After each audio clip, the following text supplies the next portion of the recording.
I'm Clara, a 35-year-old housewife, married to Leo for 10 years. He works for a trading company, and we have a daughter in elementary school. With Leo traveling a lot for work, it was challenging when our daughter was younger. But he always made time for video calls, and she adored him. Despite his absences, I never felt lonely. We were a happy, close-knit family. However, things weren't always perfect. I had a friend, Jane, who turned hostile toward me. We lived in the same apartment building. Our kids went to the same kindergarten, and we were on the PTA together. For years, we were close, but something changed. She began harassing me. I tried to fix things between us, but her behavior only got worse. The trouble started when we bought a house. We had been living in the same rental complex as Jane, but when our daughter started school, we moved into a new single-family home. It was a big decision, but it felt right. The house was in a great location, near a supermarket and the station, with a big yard for our daughter to play in. I was so grateful to Leo for his hard work, and I focused even more on taking care of our home and family. Jane didn't like our new situation. She grew cold after we moved. At first, I didn't understand why. We used to visit each other's homes often, but suddenly she started ignoring me and even glaring at me with contempt. It all became clear during our children's school entrance ceremony. Afterward, as we were leaving, she whispered in my ear, "You think you're better than everyone else just because you bought a house. I'm disappointed in you." Then she walked away. I was shocked. I never bragged about our new home and still wanted to be friends, even after our kids started school. I tried to mend our relationship, but she wouldn't budge. Instead, she spread false rumors, claiming I had become arrogant after buying the house. Luckily, no one believed her, and some friends even sympathized with me. Though others were supportive, I constantly worried about what Jane might do next. Fortunately, our children never ended up in the same class, and eventually, Jane stopped bothering me. By the time my daughter reached 3rd grade, I had put the whole ordeal behind me. Life was peaceful again, or so I thought. I had underestimated Jane's persistence. One morning, after sending my daughter to school, the doorbell rang. I answered the intercom and saw 2 police officers standing outside. A police car was parked in front of the house. My heart raced, but I tried to stay calm, thinking they might be here about something in the neighborhood. I told myself, it's okay, and slowly opened the door. One of the officers asked, "Is your husband at home?" They weren't here for me, but for Leo. I began to explain that he wasn't home, but then the officer's next words nearly stopped my heart. "Your husband is suspected of molestation." I gasped, covering my mouth with both hands. The thought of the neighbors finding out was terrifying. The police explained that a woman had accused him of inappropriate behavior on a train. I knew Leo could never do such a thing and insisted they had made a mistake. But the officer warned, "If you hide him, you'll be arrested too." I was stunned, knowing Leo was innocent, when Jane suddenly appeared behind the officers, smirking. At first, I thought she was just being nosy, but she wasn't. Ignoring the officers, she barged into my house and said, "If you don't want him arrested, I might consider settling for some compensation money." Jane was the one who reported my husband. The officers seemed uneasy with her talk of a settlement, but she continued, "I was really scared," and began describing the incident with a pained expression. She claimed she was on a train when someone suddenly touched her. She almost screamed, but then recognized the face. It was my husband. She hesitated to turn him in because he was her friend's husband.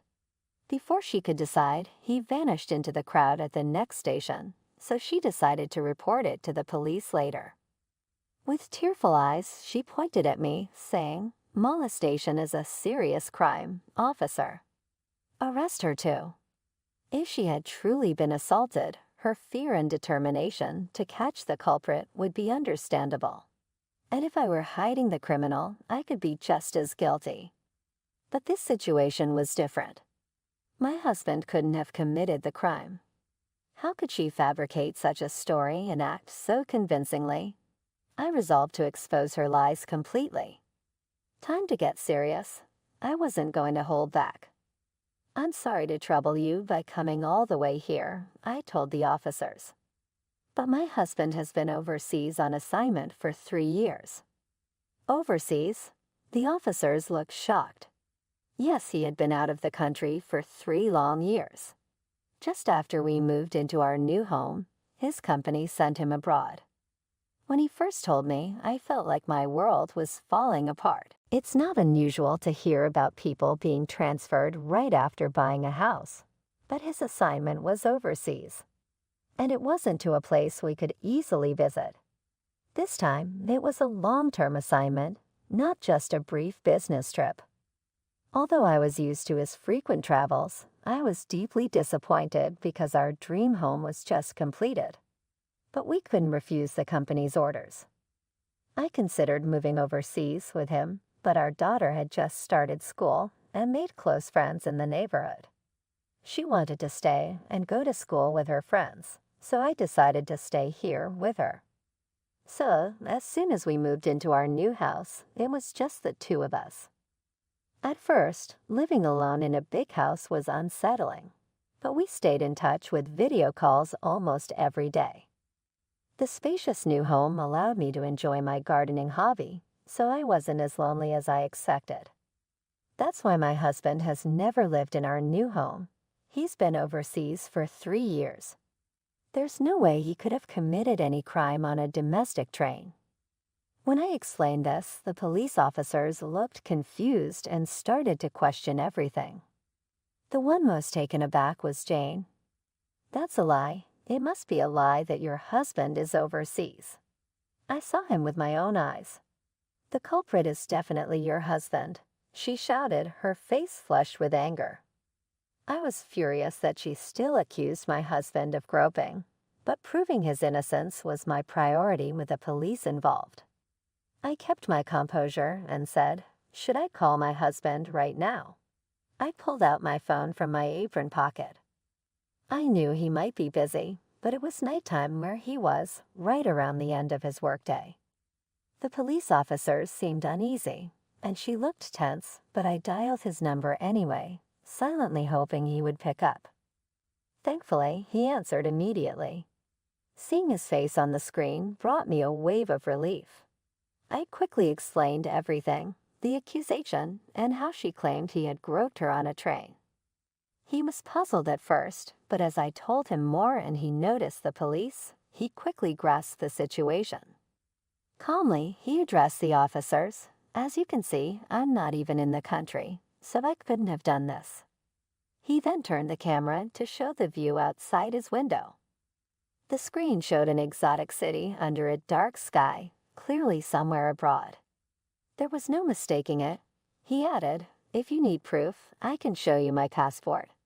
I've been overseas for 3 years." He retrieved his passport from a nearby bag, showing the stamped pages as evidence.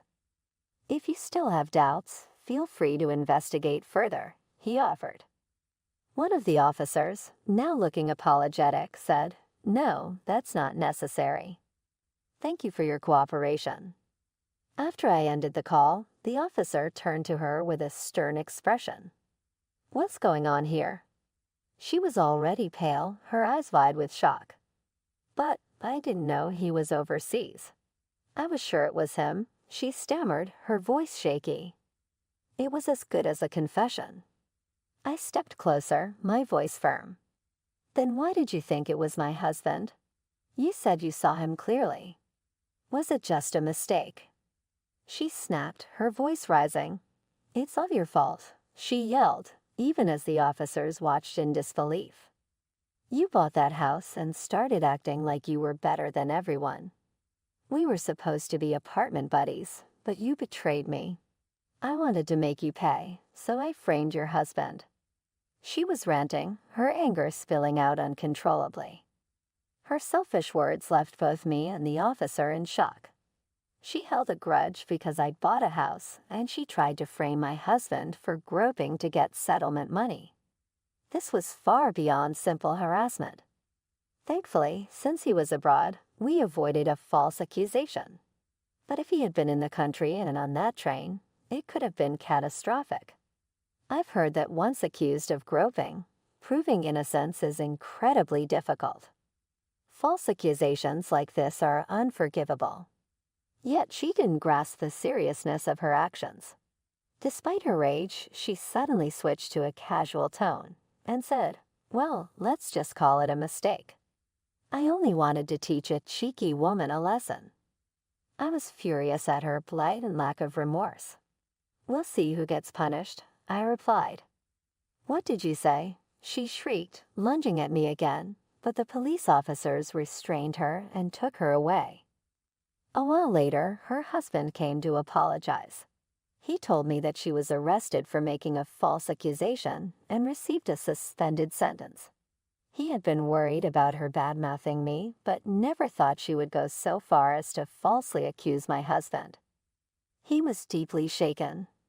With tears in his eyes, he apologized over and over. He also informed me that he would be divorcing her. She had constantly nagged him to earn more and complained about their apartment. This incident was the final straw for him. Now she was completely alone, with no job history and a criminal record. She would struggle to make it in society, but that was the result of her own choices.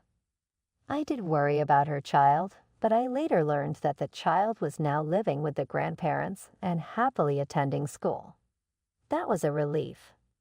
As for me, nearly having my husband framed by a jealous friend was a close call. Recently, he told me he might return home soon. My daughter and I are eagerly awaiting his return, and we plan to continue living happily in our beloved home.